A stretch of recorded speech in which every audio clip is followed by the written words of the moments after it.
દૈનિક બાઇબલના વાંચનો.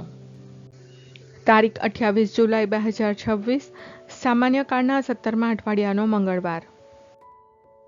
આજે માતા ધર્મસભા સંત આલ્ફોન્સા મુતુથા પાડાથુનો તહેવાર ઉજવે છે. પહેલું વાંચન પૈગંબર ઇર્મિયાના ગ્રંથમાંથી અને શુભ સંદેશનું વાંચન સંત માથી કૃત ગ્રંથમાંથી. પહેલું વાંચન પૈગંબર ઇર્મિયાના ગ્રંથમાંથી, અધ્યાય 14, કલમ 17-22. પ્રભુએ મને કહ્યું, તારે લોકોની આગળ આ પ્રમાણે કહેવું, મારી આંખોમાંથી દિનરાત અવિરત અશ્રુધારા વહ્યા કરો, કારણ મારી પ્રજા દારૂણ આઘાતથી ઘવાઈને ઢળી પડે છે. જો હું બહાર સીમમાં જાઉં છું તો ત્યાં માણસો તલવારથી કપાઈને પડ્યા હોય છે. જો હું શહેરમાં જાઉં તો ત્યાં લોકોને દુકાળથી પીડાતા જોઉં છું. નબીઓ અને પુરોહિતો સુદ્ધા આમ તેમ ભટક્યા કરે છે. શું કરવું તે તેમને સૂચતું નથી. પ્રજાની પ્રભુને ધામ. ઓ પ્રભુ, યહૂદાને તે છેક જ છોડી દીધું છે. યરૂશાલેમ ઉપર તને ધૃણા પેદા થઈ છે. તે અમને શા માટે એવા ઘાયલ કર્યા છે કે સાજા જ ન થવાય. અમે આશા રાખી હતી સુખ શાંતિની, પણ અમારું કંઈ ભલું થયું નહીં. અમે અમારા ઘર ઉજવવાની આશા રાખી હતી, પણ અમને મળ્યો ફક્ત ત્રાસ જ ત્રાસ.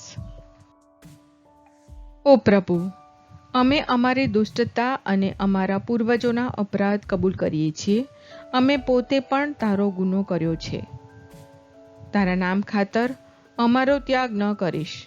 તારા મહિમાવંત સિંહાસન યરૂશાલેમને બેઆબરૂ ન કરીશ.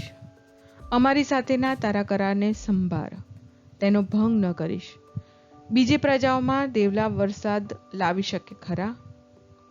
અથવા આકાશ પોતાની મેળે ઝાપટા વરસાવી શકે? ઓ પ્રભુ, તું જ અમારો ઈશ્વર છે, તું જ અમારી આશા છે, તું જ આ બધું કરી શકે એમ છે.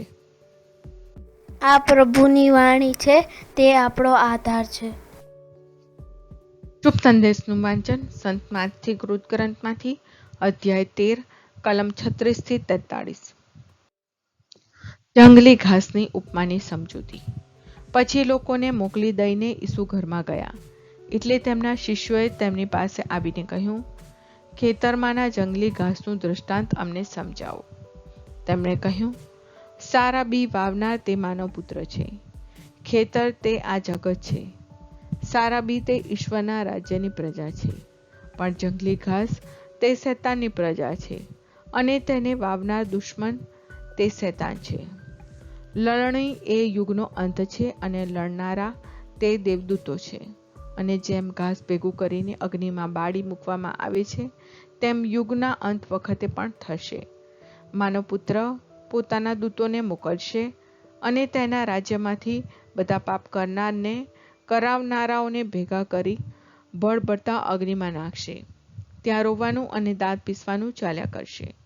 ત્યારે ધર્મ માર્ગે ચાલનારા પોતાના પરમપિતાના રાજ્યમાં સૂર્યની પેઠે પ્રકાશશે.